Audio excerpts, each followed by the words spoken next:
We do record these talks so that people can listen to them who weren't able to be here tonight or want to repeat it. And welcome to the course on the 3-volume series, The Profound Treasury of the Ocean of Dharma by Chogyam Trungpa Rinpoche.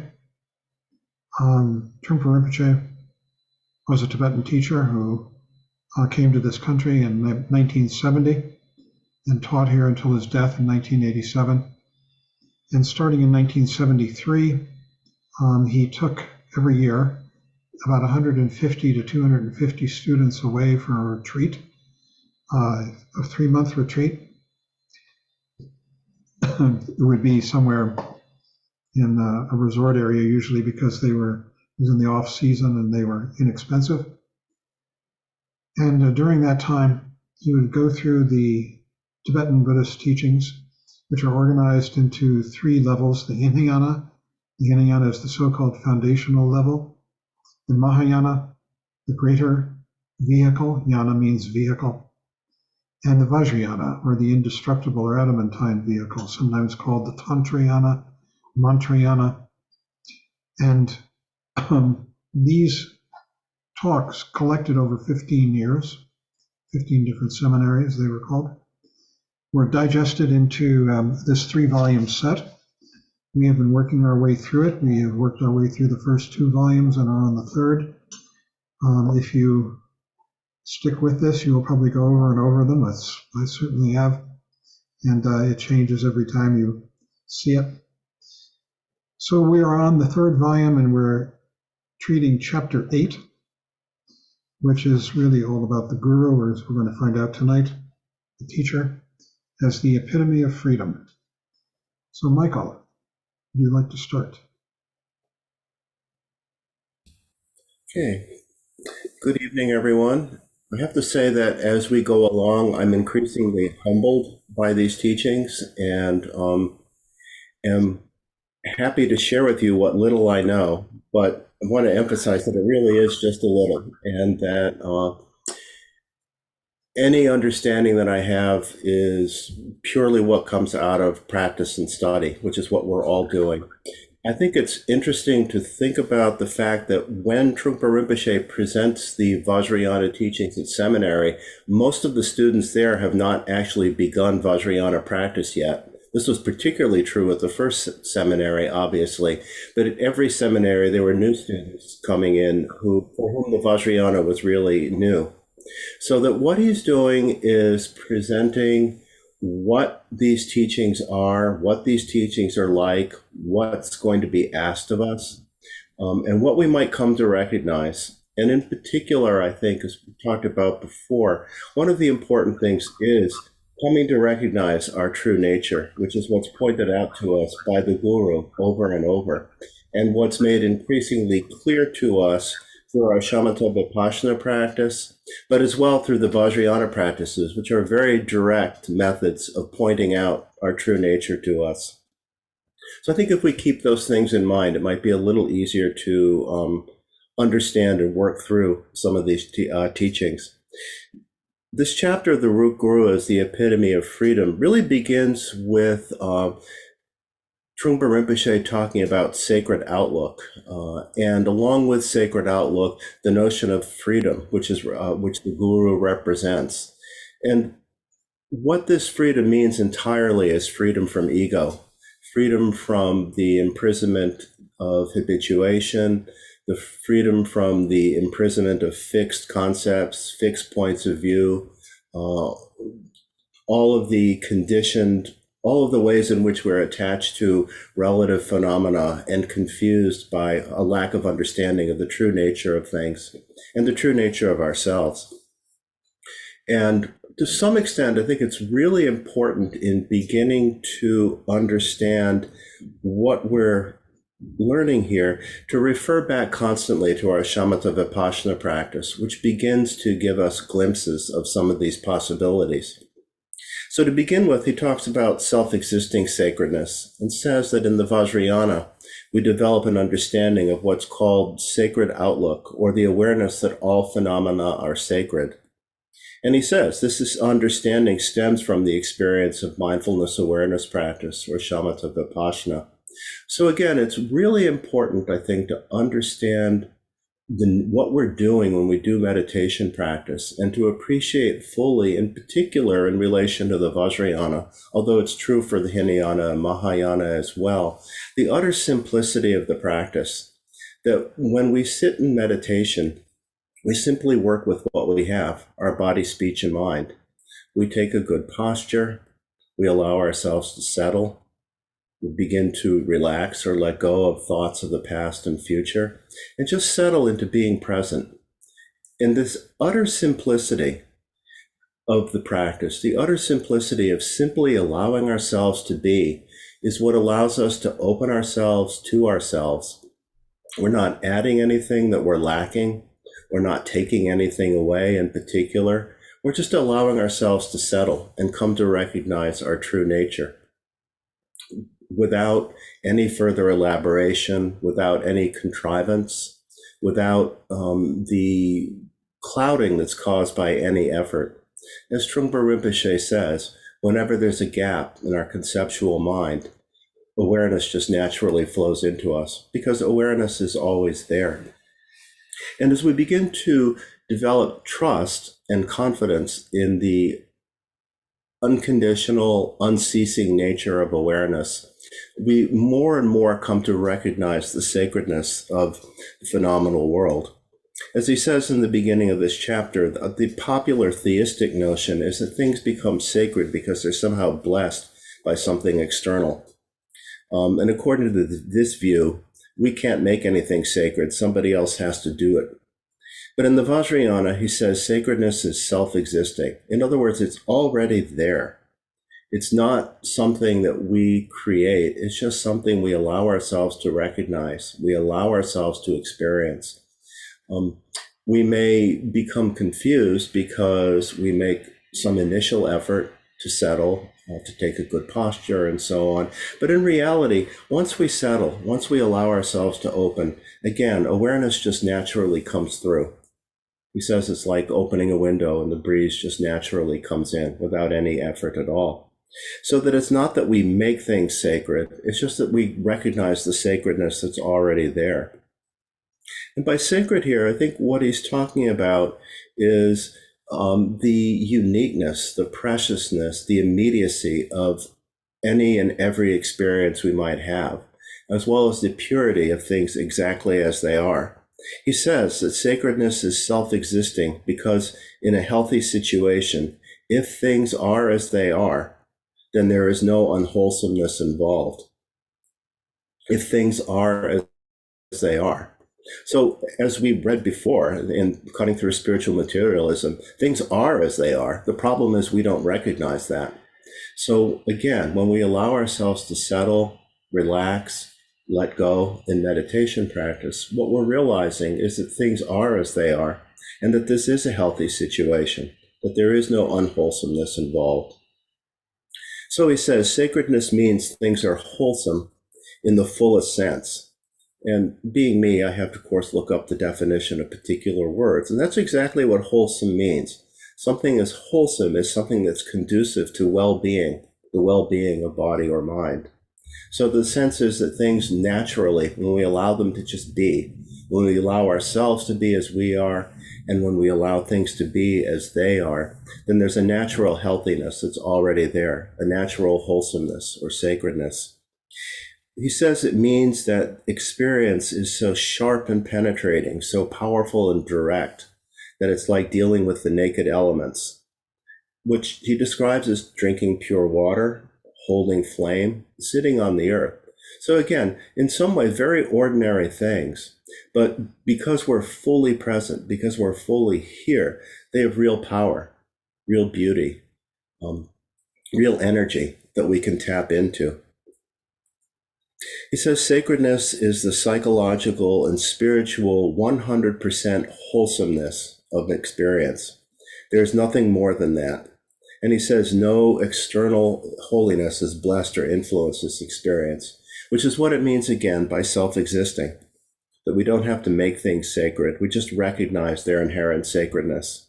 their inherent wholesomeness, their inherent purity.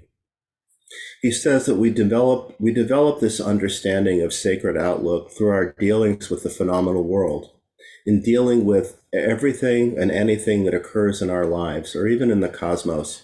We begin to realize that all these things are sacred.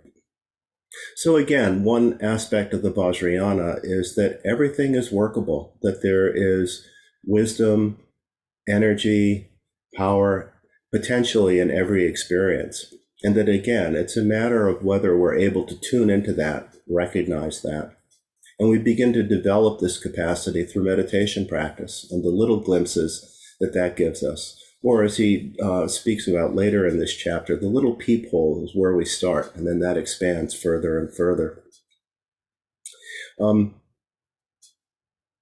He says that the dharmic atmosphere is the basic situation, and sacred outlook is the acknowledgement of that. So the dharmic atmosphere is what we encounter, again, through our study and practice, through being able to, in the beginning, just simply learn to be present, and then increasingly develop confidence in our fundamental awareness, our true nature. And that increasingly expands as we become increasingly familiar with that. He says the guru is part of the sacredness because the guru is 100% guru and 100% wholesome, and that the guru deals with us 100%. And that disobeying the guru at this point brings all kinds of suffering. And primary disobedience to the guru, really what the guru wants us to do is to practice and study. The guru wants us to understand and become free, of bondage to ego. So that primarily, I can say just over and over again, how many times when Trungpa Rinpoche would speak, he'd end by saying, practice, please practice. And again, emphasizing again and again the importance of meditation to allow us to open ourselves to ourselves. So so from sacred outlook arises devotion to the teacher, because we come to appreciate what's pointed out to us. We come to appreciate that there's something wholesome and good in us that we maybe have had a glimpse or a sense of before, becomes increasingly clear.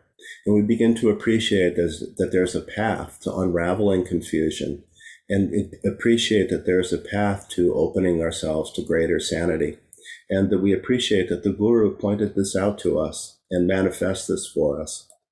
So in turn, he relates this also to identifying with the yidams, which I think we talked about last week.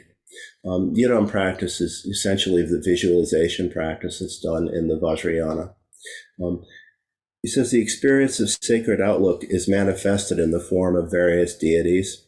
And the important point is these deities are, as he says, are not theistic entities that are somehow separate from us and going to save us or bless us in some way. So that we give us something that we're already lacking. That's not what the deities are. As he says, they're expressions of our own state of constant sanity.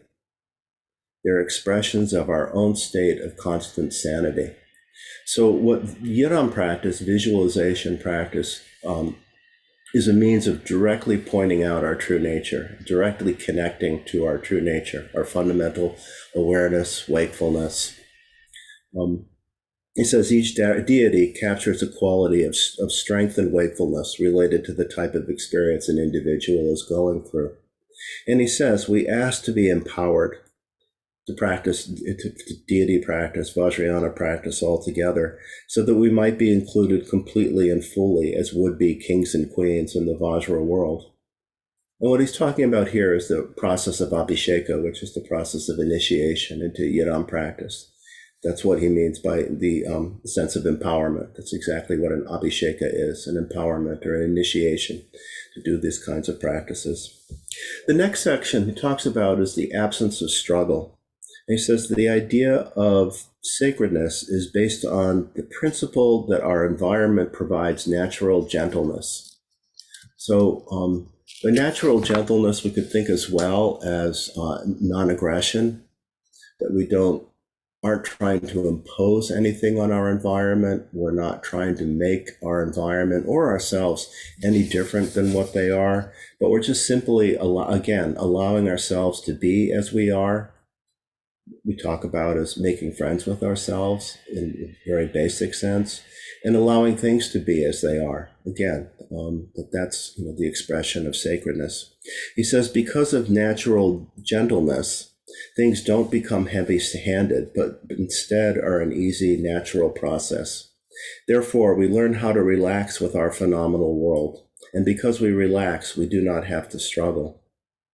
So basically, we begin to develop a sense of this absence of struggle in shamatha practice, where we just simply learn to allow ourselves to be, where we don't make any effort to make things be any different than they are.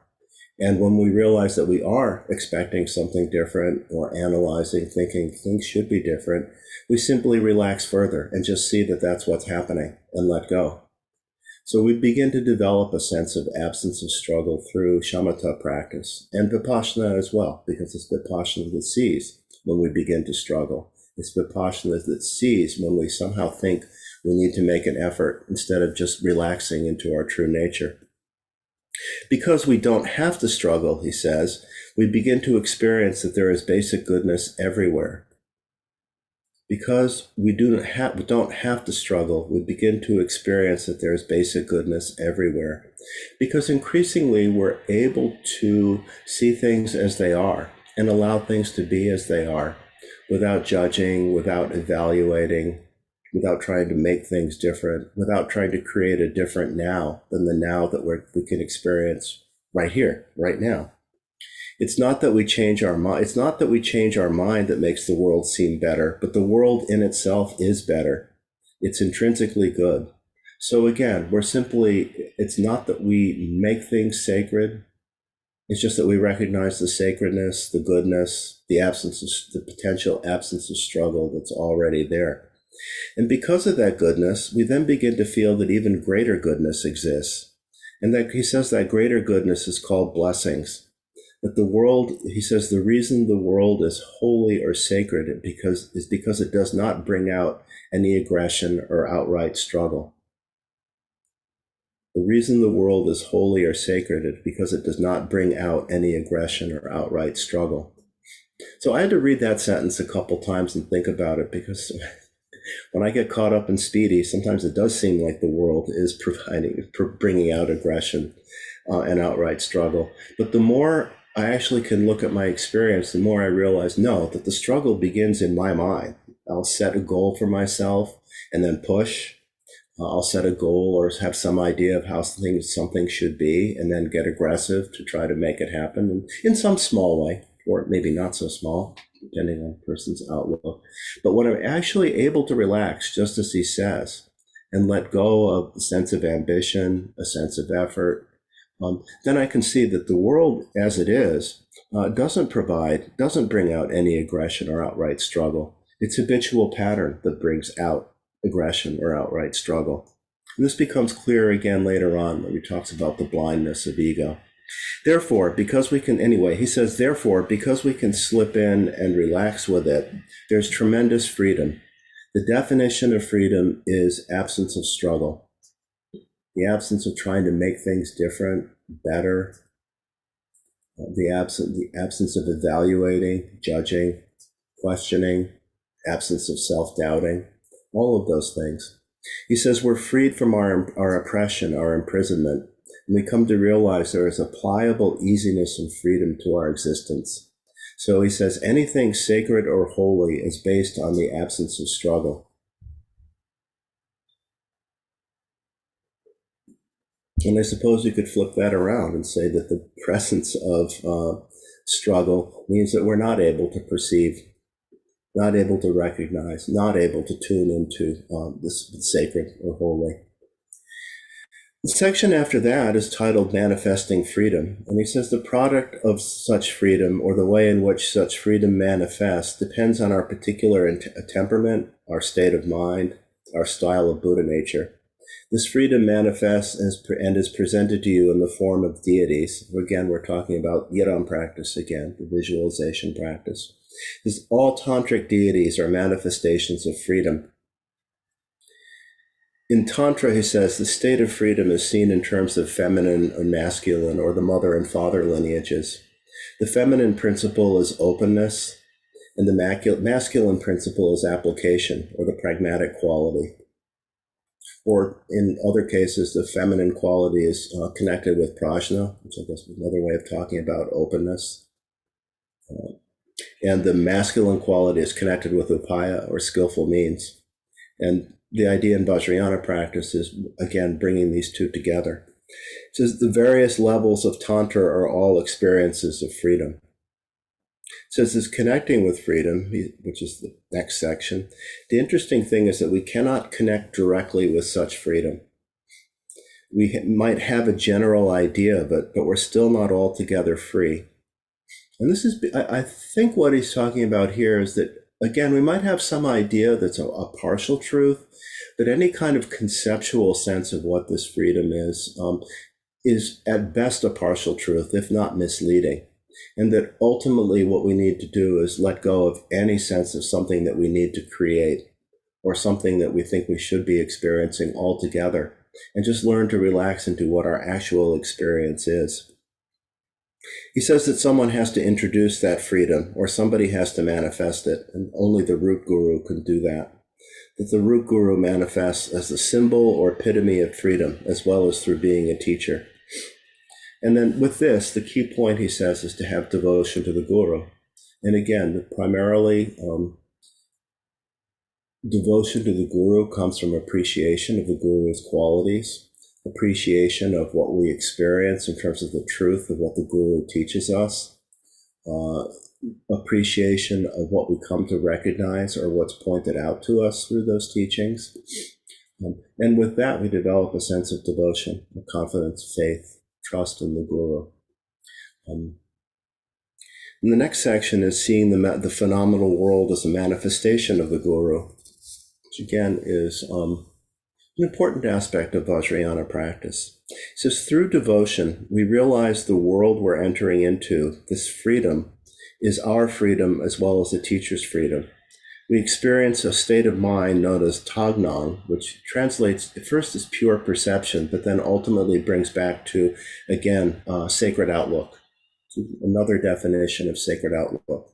So we're actually given several different ways of looking at and understanding sacred outlook in this chapter, as wholesomeness or healthiness, as things being as they are, as absence of struggle, and now in terms of pure perception.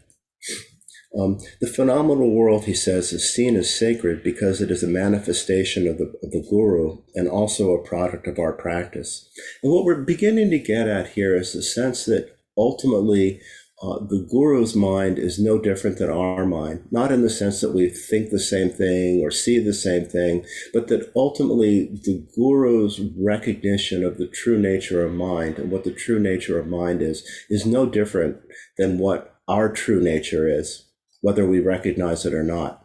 So that the guru's mind and our mind in this fundamental sense are one and the same, or have the same qualities, I guess, which might be a better way to put it. So whatever we experience is a manifestation of the guru. Whatever we experience is a manifestation of the true nature of our mind. The amazing point, he says, is that ego does not see, but the guru does see. The ego is regarded as blind. So if we want to see properly, we have to see something other than what the blind see. So again, here again, we're talking about absence of struggle. We're talking about pure perception. We're talking about coming to understand fully what we actually begin to experience even in the Hinayana teachings, that perception of the world, perception of ourselves through the lens of ego is at best distorted. Or as he says, there's something other than ego's vision of the world. There's true vision. We see that the phenomenal world is already self-existing purity. We see that it's sacred. He says the whole Buddhist path is like that. So again, the Hinayana, the Mahayana, the Vajrayana, we try to shed any possibility of ego's vision, a vision that is usually colored or distorted or completely blacked out. Again, that's the blindness of ego, that it's a vision that's usually colored in some way, distorted in some way, or completely blacked out, completely a creation of ego's hopes and fears, dreams and desires. And that what we're coming to do is, again, become free of that, which is absence of struggle, which is pure perception, which is our true nature. He says the guru tells us the truth, and this truth can destroy anything that's untrue. The truth is powerful and penetrating. It creates a world of truth. So this is what the world is a manifestation of the guru's mind means in terms of the Vajrayana. And he gives the analogy of encountering the truth is like being in a dingy, dark room with a little hole in the window. At first, a little sunbeam comes through, and we decide to get up and get dressed. Then we go outside and discover sunbeams everywhere. But he says those sunbeams are just an exaggeration of the first little sunbeam. So again, this is how we experience this in terms of practice. We begin with little glimpses. And as we go further and further, become increasingly familiar with, increasingly habituated to wakefulness, we eventually come to discover that there are sunbeams everywhere. And he says, likewise, seeing the phenomenal world as a manifestation of the guru is a further exaggeration of devotion in a positive sense. We see the brightness of the sun through the peephole and step outside where the sun is shining everywhere.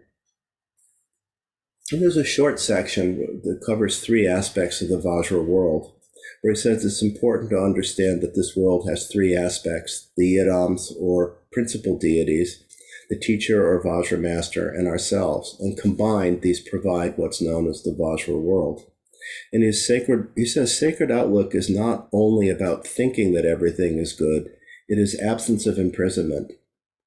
Absence of imprisonment. And again, the imprisonment that we're talking about is the imprisonment of a habitual mind, the imprisonment of fixed mind. We begin to experience freedom that is intrinsically good, almost unconditionally free. So that the Vajra world is basically good, unconditionally free, fundamentally glorious and splendid.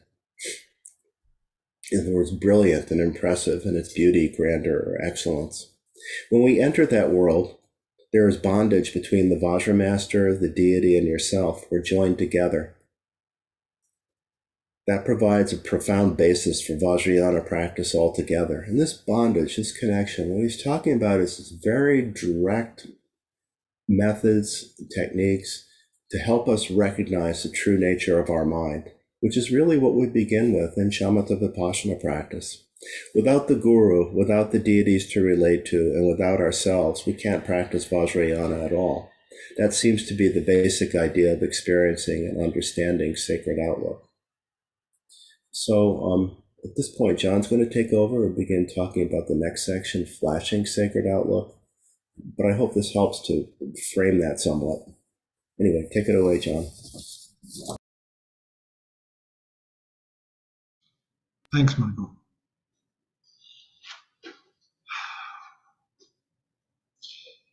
What we're dealing with in this chapter and in this material is probably the heart of the Buddhist teachings, the ultimate profundity of the Buddhist teachings. So we're just beginning. I'd like to start by everybody coming present, as it were. So if you would, Mary, if you'd switch, there we go. Take a good posture. It's always so important to have a good posture because mind and body are so interrelated. And when we have a good erect posture, it's cheerful, alert, awake, ready for anything. Your eyes are open. Direct them wherever you like. And bring your awareness right here into this room, this time and place, this space. Whatever arises in it, it's just fine. Sights, sounds, bodily sensations, probably no smells possible, or tastes possible at this moment. They come and go. And of course, mental events coming and going. And we rest our awareness here in this space. This is the technique. This is Vipassana, called superior seeing. It's the technique that ultimately takes us to the very end of the path. We receive teachings to help us recognize it more and its effects. But the practice is always just to come back to this flashing awareness. And sometimes it's very intense. Sometimes you just might step out your door and be so utterly impressed or overwhelmed by the beauty of the day, the quality of the air, the breeze, the sunlight, stuns you awake for a moment or longer. That's really what this next section in the text is about, flashing sacred outlook. That we experience this at times. It comes on us almost accidentally, as it does on all human beings, because it's our fundamental nature, a clearing of the mind. And we see the world so vividly for a long time or a short time, so colorfully, so powerfully. And then thoughts come in, thoughts of self and other, and that brilliance, that vividness fades because we become lost in the grayness of thought until it clears again. Another time, another place, who knows what's going to wake us up to the extraordinary vividness and beauty of this world as it arises in the only time it ever has, now. And so we rest here. It's effortless, this awareness, this true awareness. Ego is full of struggle and effort. But this is absolutely free and effortless, awake. So we'll come back to the text. You can relax if that wasn't relaxation. I'm going to emphasize too that when we talk about devotion to the guru is the individual or the principle that brings this teaching to us. Devotion to the guru means that we are grateful for having experienced this openness, this freedom, this extraordinary clarity and vividness of mind, in which it can be so colorful, especially through the eyes or the ears. Sometimes you hear something and the sound is so beautifully powerful, or a smell, whatever it may be. And that this is what really means devotion. When we speak of devotion, it's not some slavish thing, bending down and kissing the guru's boots. It's something very different. It's the meeting of the minds, as Michael said, the mind of you and this other individual in this open space beyond personality, although it contains personality because there's the color of my skin and the sound of your voice and all of that. But what it really means to meet the guru and to have devotion to the guru, especially devotion, is to come completely 100% present and to experience this vividness, this beauty of the world. This is called flashing sacred outlook, which is the next section in the text. It says sacred outlook comes to individuals in the form of a sudden flash. It doesn't have to.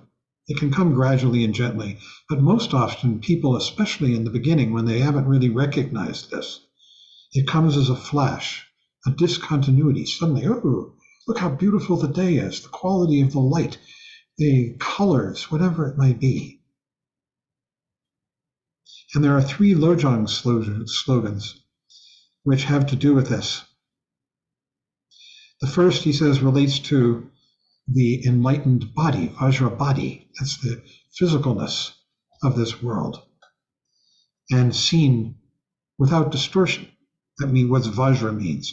Vajra means seen properly, clearly, unconfusedly, enlightenedly. And Vajra body has to do with this slogan, it's sort of an up-leveling of the slogan. When the world is filled with evil, transform all mishaps into the path of Bodhi and the path of awakening. How? By flashing this open awareness, by coming back to it, remembering it, here and now. We can do it all the time. You can do it sitting on the toilet. You can do it walking down the street. You can do it while you're cooking. Anything. You just come back completely, openly, awake. He says, this is about the environment, which often threatens and intimidates us. But now you feel you are no longer undermined or intimidated by external obstacles because you can flash this open awareness and deal. You are able to transform mishaps into the path of Bodhi simply by suddenly stepping out of ego mind, which wants to change this and get that, and of being awake, seeing it. This is your shamatha vipassana practice. This is why shamatha vipassana practice is so important. It has to do with coming back to this, to awareness, to awake. He says, even when your environment is filthy or polluted, you begin to develop sacred outlook so that the environment is respected and worshipped in the Vajrayana sense. You can do it by viewing a dog shit in the street, he used to say. It doesn't matter. You can see the vividness, the clarity. And the beauty is not so much that it's beautiful like a work of art.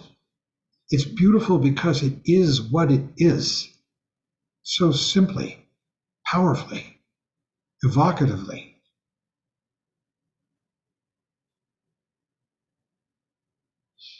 So the Vajra body aspect of these 3 aspects of flashing sacred outlook has to do with being free from grasping and fixation, how to relate to the environment in a way that is sane, so that you can deal with situations completely, fully. Vajra speech has to do with joining body and mind together.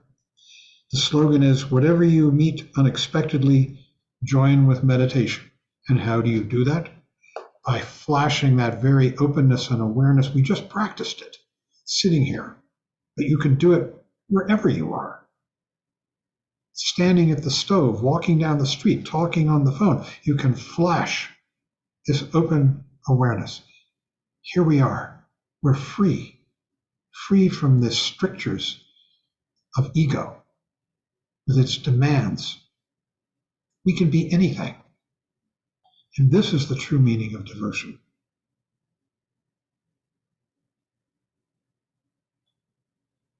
You suddenly flash sacred outlook without discursive or intellectual answers.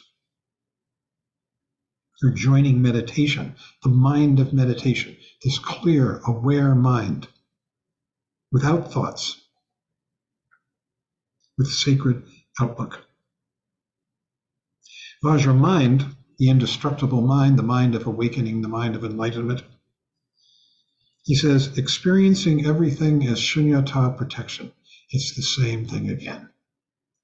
Seeing confusion as the four kayas, these are the four bodies of the Buddha, and we'll get into that another time, what they are, is unsurpassable emptiness, shunyata, protection.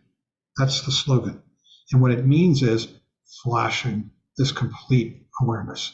That's where shunyata lies, this emptiness, this non-existence of I and other, and the problems that we imagine between them. We let all that evaporate.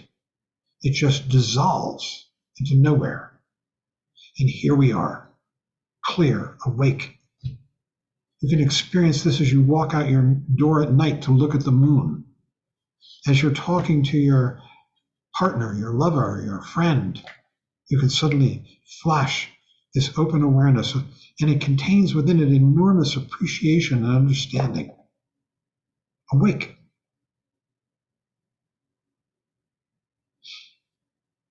He says, whenever non-sacred things occur in your mind, that means worries about I and other, and does this person like me, and I don't like what they just did, and the smell is terrible, and whatever it is, and you begin to drown in those things, you don't give in, but you flash sacred outlook. You come back.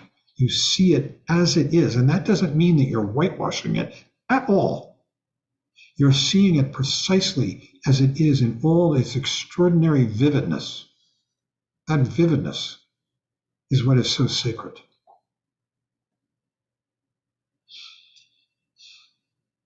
He says, the problems of resentment. Sometimes you might want to blame the teacher. Now the teacher is becoming a person, a very particular individual, for negative things that occur. He calls this passing the buck. But the guru will accept your blame with delight, he says. If you blame the guru, you will not make any forward movement, because you won't come back to this flashing of sacred outlook. You'll be involved in blame and wishing things were otherwise. It's a waste of time. But how long have we done it? How many eons have we blamed things for our lives, for our unhappiness, wishing things were otherwise? Wishing things were otherwise is the very root of suffering. So this brings up the fourth Lojong slogan, drive all blames into one, which means we take the blame, which is an extraordinary transformative experience when you feel that somebody else is at fault. Suddenly you remember this slogan and you say, whether it's true or not, who cares? You say, I'm sorry, it's my fault. You take the blame. And when you do that, the world can transform. He says, taking the blame produces further vision. Freshness, lightness, and openness can take place in your life. You're grateful to your mother sentient beings. And that's a reference to the fact that in the Buddhist teachings, they say that all sentient beings, at one time or another, in one life, one of the infinite numbers of lives we've had, have been our mother. How about that? Think of the person that you revile most and imagine that at some point in the past they were your mother. Although maybe you had an unhappy mother. He says you're grateful to the guru who taught you to drive all blames into yourself. Blaming other people is such a drag.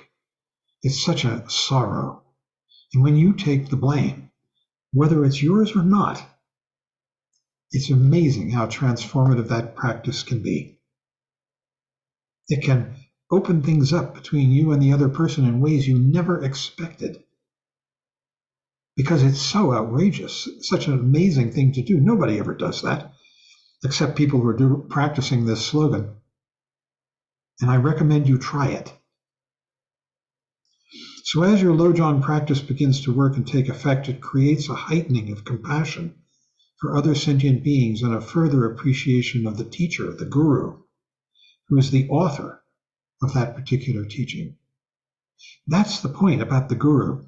The guru ultimately is this experience of awareness. As an individual, as a human being, he or she is the person who led you to it, who brought you to it. The representative of the lineage, they were brought to it too, at some point in their past. And again, this is the true meaning of devotion, is to come present in this way, as the Guru already is, and as you can be too. And this is called often, has called many things in the teachings. One thing that's appropriate here is it's called the meeting of the two minds, the meeting of the mind of teacher and student. And when they meet, they are one. They are the same mind. They are this mind of clarity, here and now, this mind of appreciation of the beauty and vividness of this world. This world is described in two ways, this beauty and vividness. It has two aspects, two main aspects, which he doesn't really go into here, but I'm going to mention them anyhow. The first is emptiness, shunyata. And what that means is that I and other and the problems between I and other have evaporated. The problems between I and other gray out the world. You could be thinking about how you hate your enemy as you walk down the street and not even hear when a friend calls your name because you're so absorbed, lost to what's happening now. So when that evaporates, when that is gone, when you let that go, that I, other problem, problems, plural, all of them, and you come completely present, this is what's meant by shunyata, the ultimate mind protection. It protects you from what? From the pain and suffering of these I, other imaginings. And the second thing that happens is that when you come present that way, when you let go of all those mental concerns, this world emerges very, very vividly. And this is called in the teachings, it's not mentioned in this chapter, but it will come. This is called luminosity, that within the absence of I, other problematic stuff, the thoughts, the anxieties, the aggression, in the absence of that, this world shines. It's luminous. The luminosity of that black window over my shoulder, the luminosity of these words as they come out, whatever it may be, the luminosity of your partner preparing dinner in the next room, and the smell of the food, whatever it might be. So, in appreciating the teacher and the teachings, he says, so let me see what I'm missing here. So as your Lojong practice begins to work and to take effect, he says, it creates a heightening of compassion for other sentient beings and a further appreciation of the Guru who's the author of that particular teaching. Why? Because you begin to see how suffering is so unnecessary, and that when people are suffering with these I, other concerns, these concerns about me and mine, how painful and unnecessary it is, and you want to, as you experience, relieve them of that and bring them into the beauty and the appreciation of this world as it arises now. This flashing of vividness.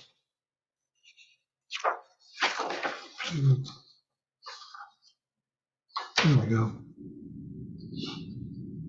Flashing of sacred outlook. This is what's meant by sacred outlook, this extraordinary vividness and beauty of this world as it's here now when we can see it, absent the I, other worries, problems, sufferings, imaginings. So there are 5 factors in appreciating the teacher and the teachings. The first is trust, because as you begin to experience this and realize the truth of this more and more, that it's beyond any personal statement, it's actually what is, then you begin to develop tremendous trust that what these teachings are saying is true and workable. And that trust contains faith, tepa in Tibetan, because these teachings are turning out to be true, actually what is, and workable. So you have faith in the teacher as the manifestation of this, and of the teachings as what has been guiding you to it. And then the third aspect is devotion, which is that you begin to open like a flower, he says. It's emotional, a longing to receive this truth, to be this truth. It breaks your heart. You want to do it. He says, the thunder and rain are connected with the teacher. The vividness of the world is what he's talking about. And when the student opens up to that, the student can be alive and exist without neurosis, without neurotic other trips of all kinds. This isn't blind faith at all. This isn't a matter of belief at all. This is a matter of genuine experience. And we've all experienced this. These moments of opening, of awakening, of the clearing of the mind, in which the world, in one way or another, each one of us has experienced it differently, emerges so vividly to us, luminously, beautifully, no matter what we're looking at. And so this involves the fourth quality, the fourth factor of the teacher and the teachings, which is complete openness. He says you let go. You don't check your insurance policy. And this is really what is surrendering to the guru. Surrendering doesn't mean like you're going to throw yourself at the guru's feet and do anything he or she says. Gurus hate that.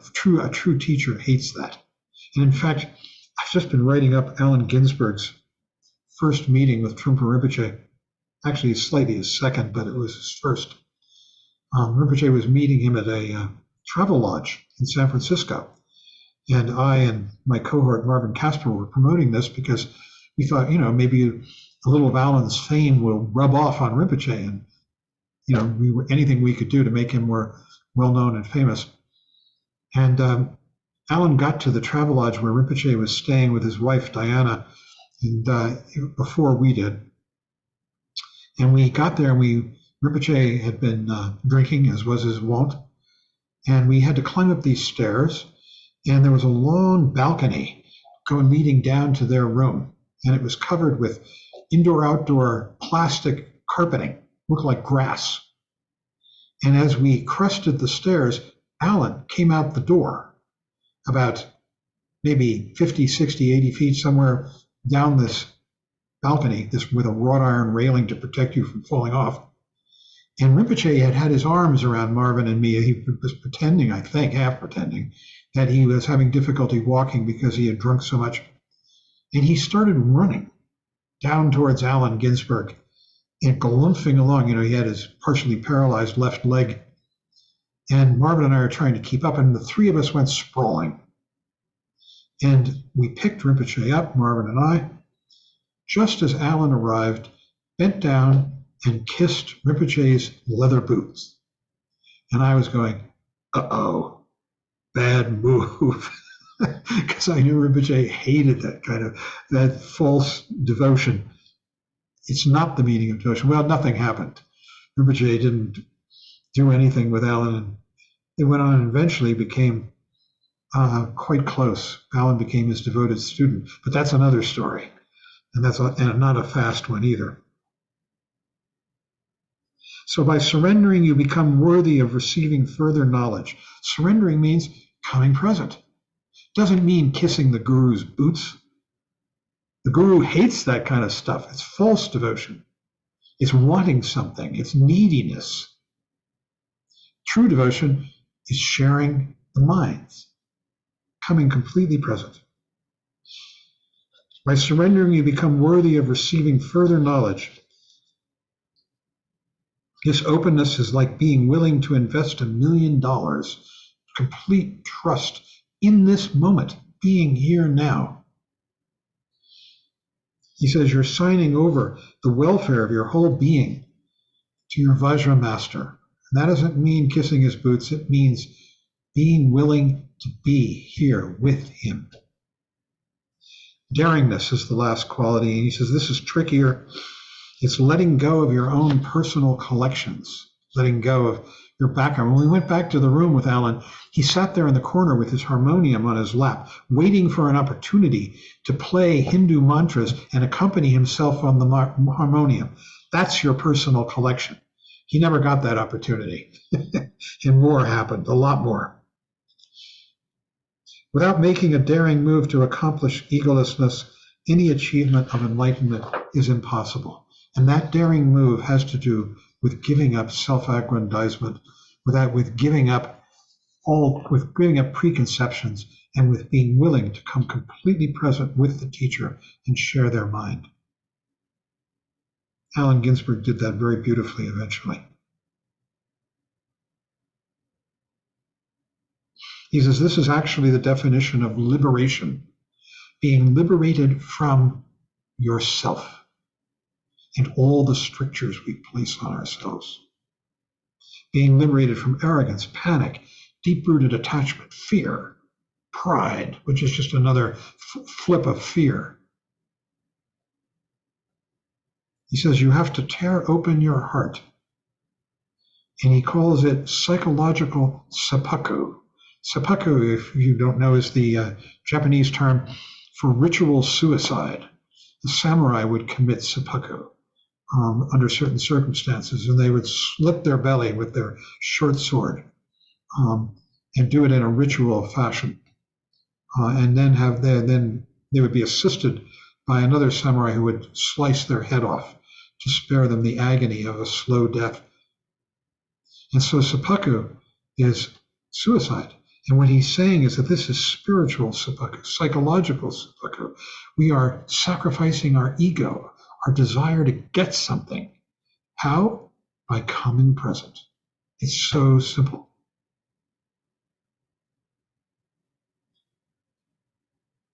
Having given up and surrendered yourself totally, thoroughly, and properly, you find yourself in a delightful situation. It's a relief. You got away from yourself, from that imprisonment. You find your meek, humble self, and so you can actually relate with the Vajra master without pretense, without preconception or stratagem. At that point, you begin to feel that there is no barrier between you and the teacher. And this is the meeting of the minds, the two minds. And at that point, there is no teacher and disciple. There is just this open awareness. You feel that your windows and doors have been opened so that at last you can experience fresh air, which is so refreshing, so natural, and so good. You feel quite humble, but at the same time you feel so delighted. So, and then he talks about this devotion. This is the real meaning of devotion, this coming present, this dropping of ego. And this is the way of relating to the enlightened world, the Vajra world. We let go of resistance. The resistance is wanting to, he says, withhold something, maintain your little corner, your little nook.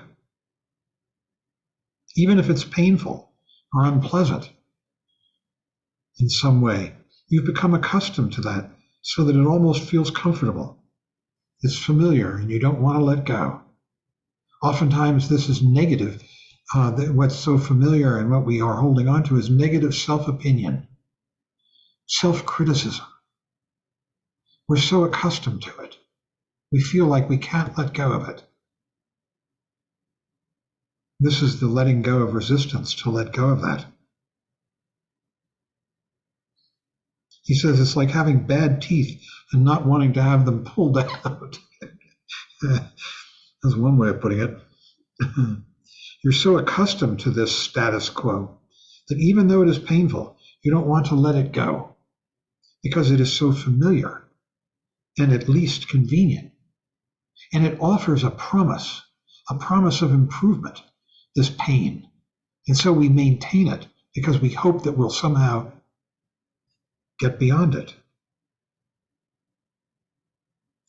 Dropping aggression and discovering sacred outlook. Aggression is thinking that your world is right and that others are wrong. Sacred outlook is simply this clear, present appreciation. Without liking or disliking, it's just It's a thrilling sensual involvement. The vividness. He says the cure is your shamatha vipassana practice. That's the way that you can practice this, coming into this present moment. I just want to check the time. We're okay. When you practice in this way, flashing sacred outlook, call it shamatha vipassana practice, then no attacks come to you, because the world is hospitable as well as being a manifestation of the guru, of the teacher, which is saying the same thing. The guru is utterly hospitable. The guru doesn't want you to bend yourself into some pretzel, to transform yourself into something other than what you are. The guru wants you to be exactly what you are. But usually we feel like we have to improve ourselves. As Trungpa Rinpoche once said, self-improvement is the worst vice people have.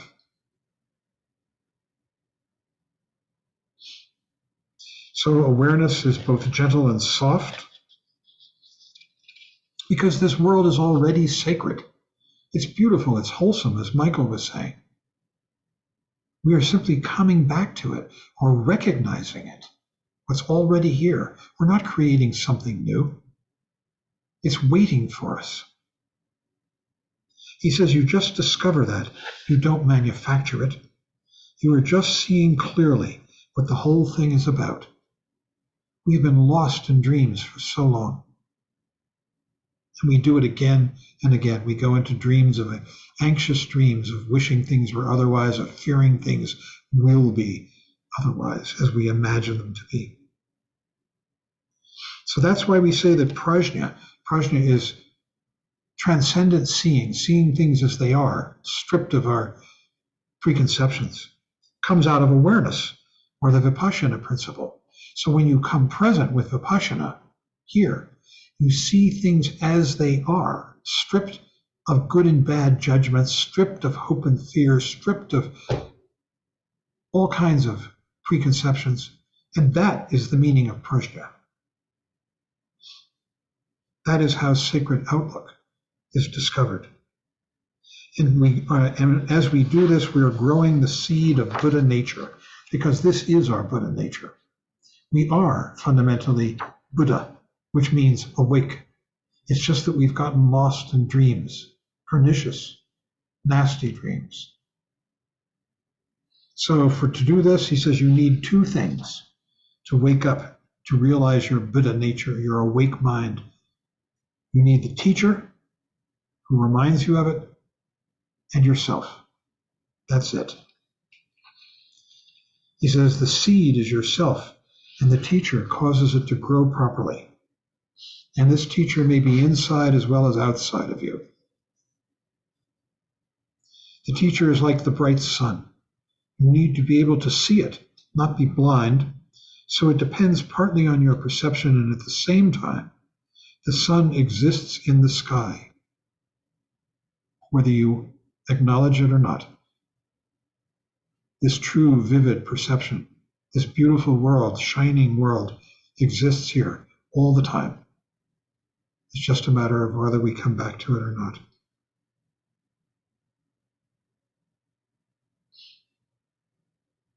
He says, when you plant a seed in the ground, you need good weather. And that is equal to the Vajra Master, who is the rain, the sunshine, and wind are all embodied in the teacher, who in this case is also the earth itself, as well as the gardener. But you realize the teacher is the one who brings you back to this. And once you've come back to this, teacher and student are one in this awareness. The Vajra Master ripens the seed that you have planted, which in this case is somewhat fully blossomed already. The main point of devotion is that in both your thoughts and behavior, you should follow the teachings of the Vajra Master. And what are those teachings? Ultimately, the core, the most precious part of them is this teaching a flashing sacred outlook. How to do that. And it has many names. It's called flashing Rigpa, which means transcendent knowledge. It means flashing ordinary mind, because this mind here is completely without pretense, without good or bad. It's ordinary. This is the process of opening up. We're talking about expanding or opening up your body, speech, and mind so they can become Vajra body, Vajra speech, and Vajra mind.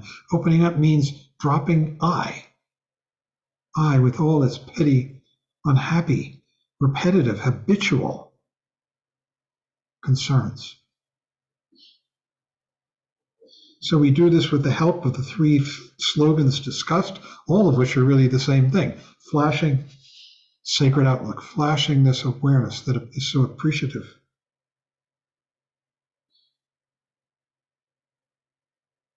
And then he talks about Vajra body, Vajra speech, and Vajra mind. And they're all the same thing, flashing this sacred awareness. He says, Vajra body is connected to how we relate with the phenomenal world. When the world is filled with evil, and what's evil? Evil is wishing things were otherwise, judging things to be inadequate or not like we would want them to be. Transforms all mishaps into the path of Bodhi, path of awakening. How? By flashing this awareness. Vajra speech, whatever you meet unexpectedly, join with meditation. How? Same thing again. Flashing awareness. Vipassana, call it Vipassana if you wish. It has many names. It has the name of ordinary mind, which is Tamal Geshepa in Tibetan, the name of insight or awareness, which is Rigpa in Tibetan, and we flash it.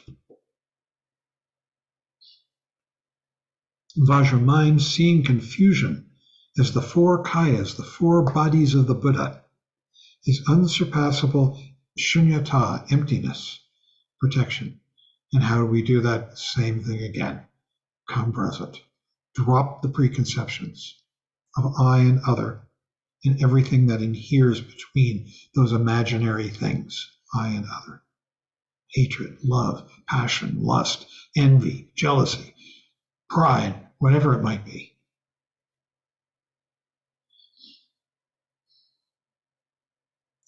He says, because what you have been taught works, you begin to trust the connection and you develop faith, as we've already talked about.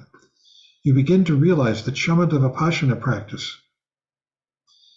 actually is the beginning to work on your whole being, and you develop faith in the teachings. We thought that this was some kind of simple mechanical practice or shamatha vipassana meditation. It goes all the way to enlightenment.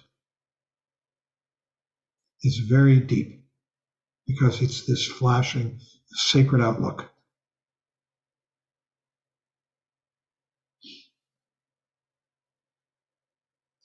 He says, devotion to the Guru means that you begin to experience an atmosphere of complete openness. Complete openness. And that's worth contemplating. And then he has this analogy. It's like learning to appreciate a good Indian chef. He's talking about Indian food, which he loved. Your devotion to the chef is not so much because that chef is a great man or a great woman, but because they are a good cook. A chef produces good food in the same way that a teacher produces good teachings. You finally begin to open up in that way.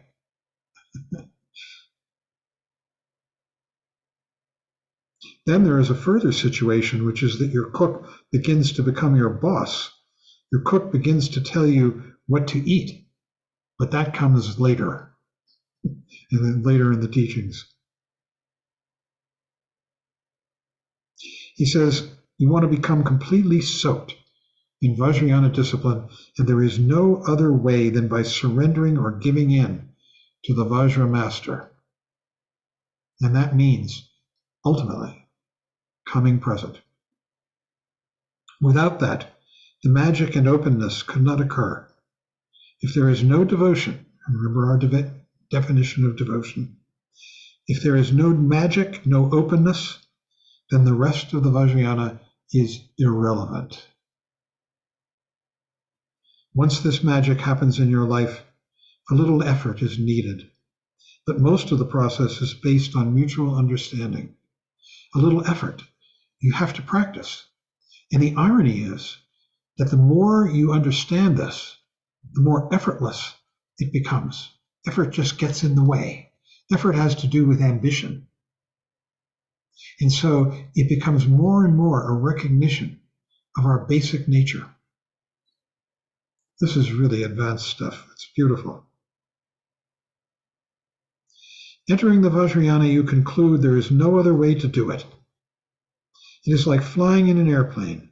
Once you walk in and take your seat, you realize that there is nothing else for you to do except fly along with the captain. In that sense, the whole thing is incredibly simple. We make it complicated, but it is actually very simple. So that's that chapter, and we can have a discussion.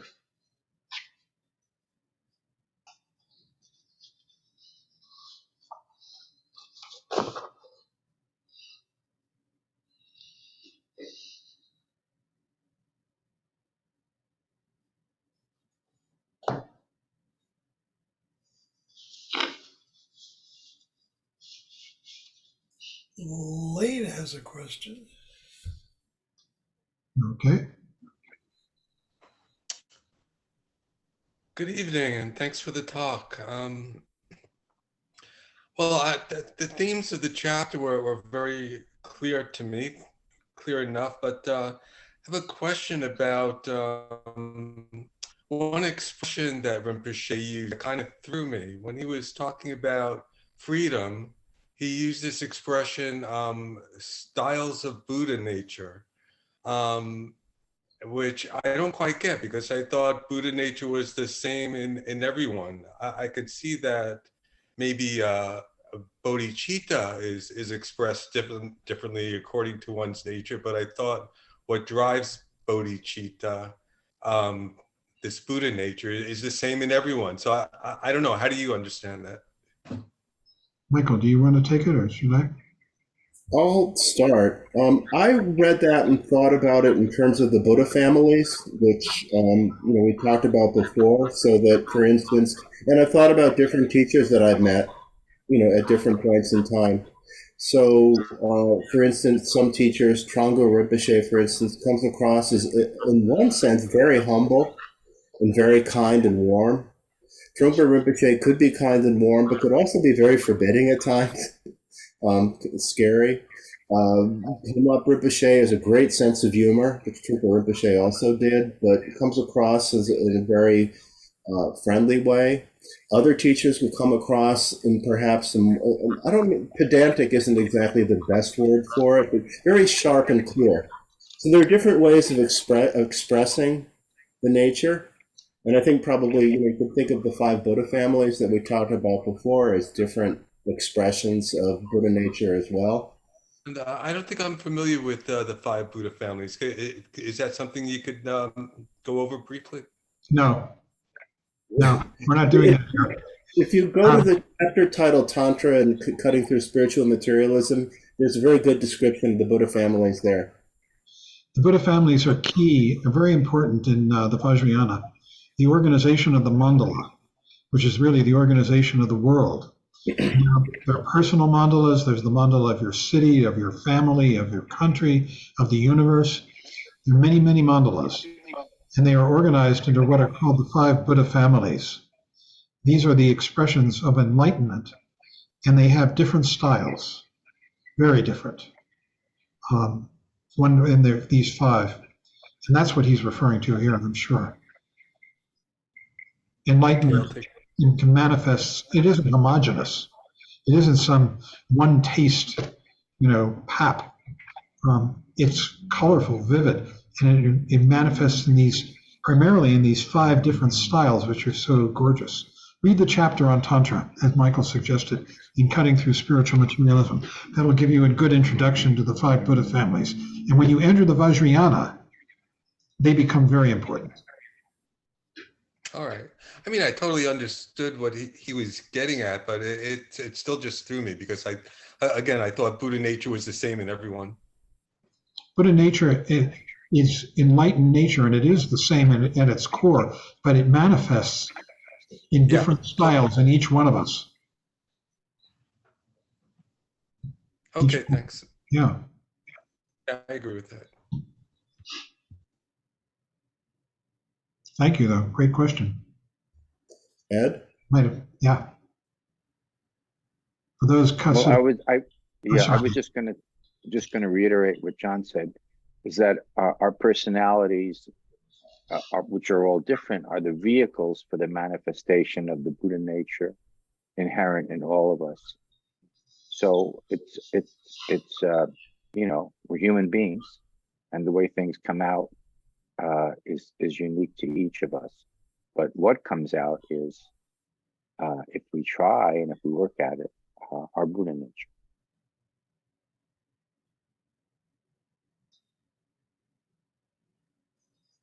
Thank you. Barry. I have a question. Something I found confusing here is the nature of the guru, that sometimes it seems like we're talking about a living, breathing person that we develop a relationship of Vajra Master. And at other times, it seems that it's referring to our own inherently awakened nature or prajna. And so to me, it's a little unclear. And it's, for me, it's a little poignant because, so far the prospects of my developing a relationship with an actual Vajra master seem pretty remote. So, I'm sort of wondering, to what extent can I be my own guru? Follow my own, find my own Vajra, Buddha nature. I guess, if that makes sense.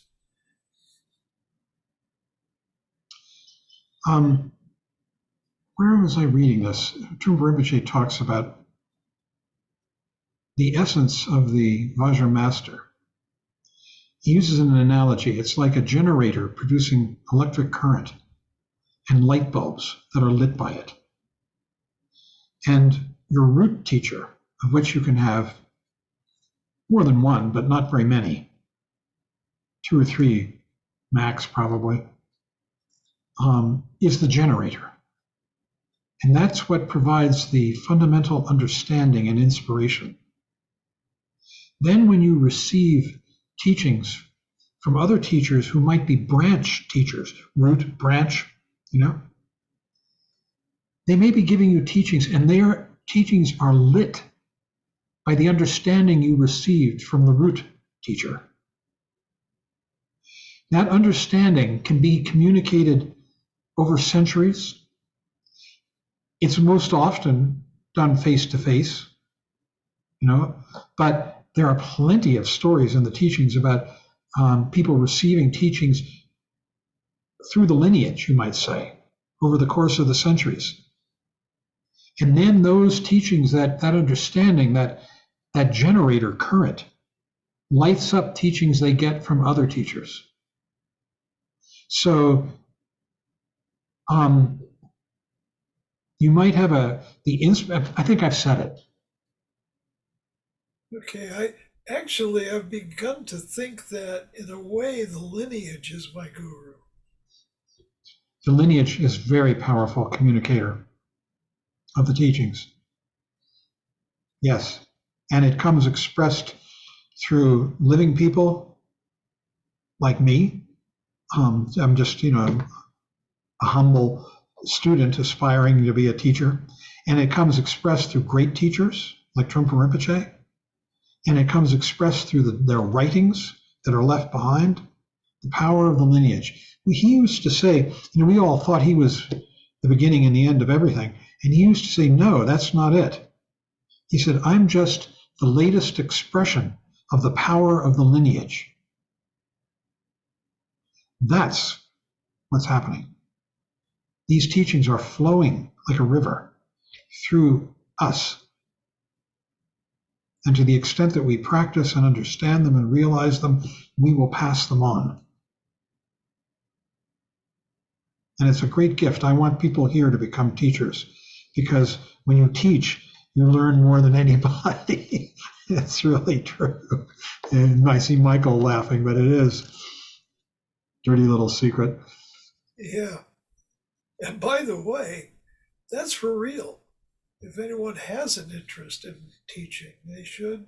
Yes, they should let us know, because we want to start a new track for people coming in to go back to the beginning. I want to tell you, to go back to the beginning is no trivial thing. As Trungpa Rinpoche once said about something else, I've done it many times myself. I just go around and around and around with these teachings. And each time you do, they change. They become deeper. They become more profound. You hear them in a new way. So, Philip. Could I just step in to talk to what Barry's talking about, what you're talking about? Every time we do the chant, we start with Great Vajradhara. And Vajradhara is, of course, the Tantra version of Shakyamuni Buddha. So we talk about root gurus and we talk about branch gurus, but there's also an ultimate guru. And when we start to do visualizations and identifications, it's with Vajradhara that we're doing the identification with, the visualization with. It's all the way across that 2,600 year stream, back to the very beginning. And all of the teachers, root teachers, branch teachers, all of the teachers, everybody in the Sangha, everybody is in that stream, you know, and it's a branching stream and it goes different ways and comes apart and then comes back together. But all of these people, and there's all of them so important. You can go back 1,600 years to like Atisha, who brought these two major branches of teaching, the wisdom and the compassion together, along with also going to Indonesia to bring Lojong into it and also bringing it all into Tibet. But all of these people, you know, so who's to say who's the most important teacher? Who is the teacher? And a couple of weeks ago, I was saying that Buddhism is really, really complicated. And that's a good thing. It's also really, really simple, because that's how it is with Buddhism. It's both things at once. But I'm convinced at some level, all of these teachings, all of these people, all of this consciousness is ultimately, profoundly, essentially the same thing on the level that matters most. And we just put labels on it. Buddhists talk about labels a lot. You know, think about what you've learned about emptiness and the problem with labels. So this one is Atisha, and this one is Talopa, and this one is Vajradhara, and this one's Marpa, this one's Mila, this is Gampopa. It may well be that they're all the same. And you are part of that too. In that same chant you're referencing, devotion is the head of meditation. That's the chant we chant every day. Yeah, and it says devotion is the head of meditation, as is taught. The guru opens the gate to the treasury of the oral instructions. Oral instructions, they're passed along from one person to the next, orally. Yeah. Amy's had her hand up for a while. Yeah, thank you. It feels, what you said tonight, very promising. You know, I told you I'm here to relieve my anxiety because my fear is out of control. Will doing this like every day make me a calmer person? Probably. Yes, I mean, we recommend a daily practice, absolutely. Short and consistently daily is much more effective than longer and spaced out, you know, every so often. To have a daily practice is really, really helpful.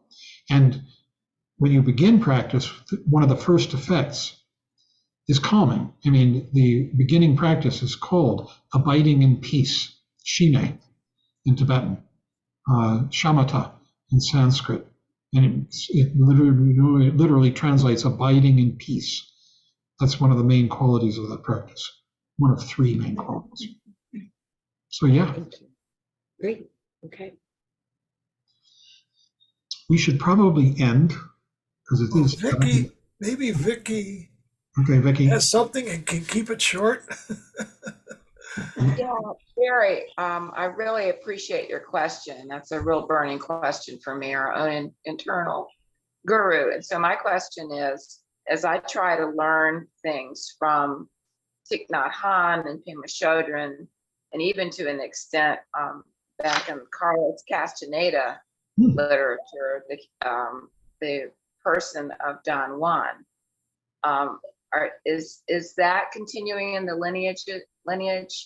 I mean, you know, the sort of the voices we tend to listen to and process as we're working in the Sangha here. I mean, do those influences count as my internal guru? Can I answer that? It's that same issue that I just described of the generator with the current and the light bulbs being lit up by it. Your main inspiration comes from somewhere. I'm hoping it comes from the lineage, you know, from these teachings. And that will enliven and inform lots of other things, like the Castaneda teachings of Don Juan. Right. They are like the light, that's one of the light bulbs that is lit by the current and the power of your understanding that you're gaining from the lineage, from the guru. Thank you. That makes sense. That makes sense. Thank you. Complete sense. Yeah, Trungpa Rinpoche, he loved those teachings, the Don Juan teachings. And in fact, he went and met some Indian gurus, Native American, shamans, a couple of them. One was a guy named Little Joe down in Santa Fe, outside Santa Fe, lived in one of these dirt houses out in the desert with a grass roof. It had grass growing on the roof. And there was another guy up in Montana, which I visited.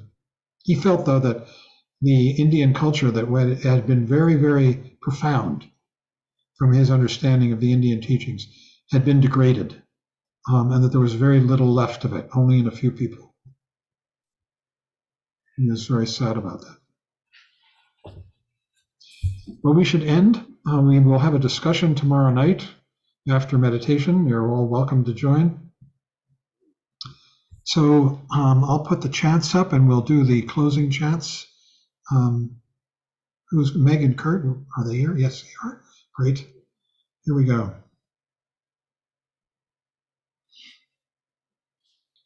Hope I'm going to put the chants up.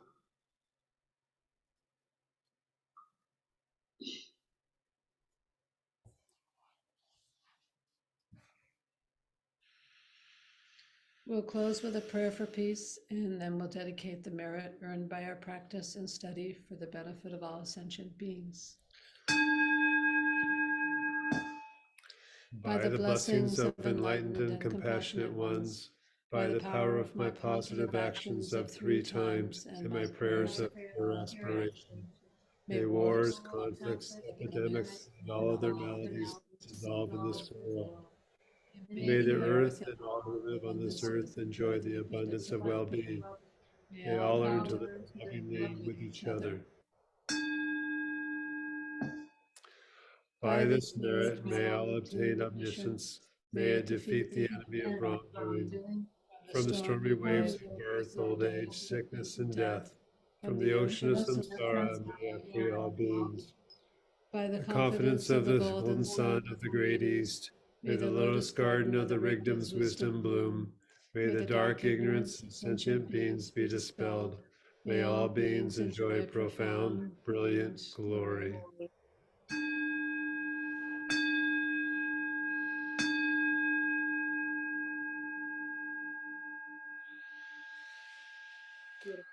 Thank you, everybody.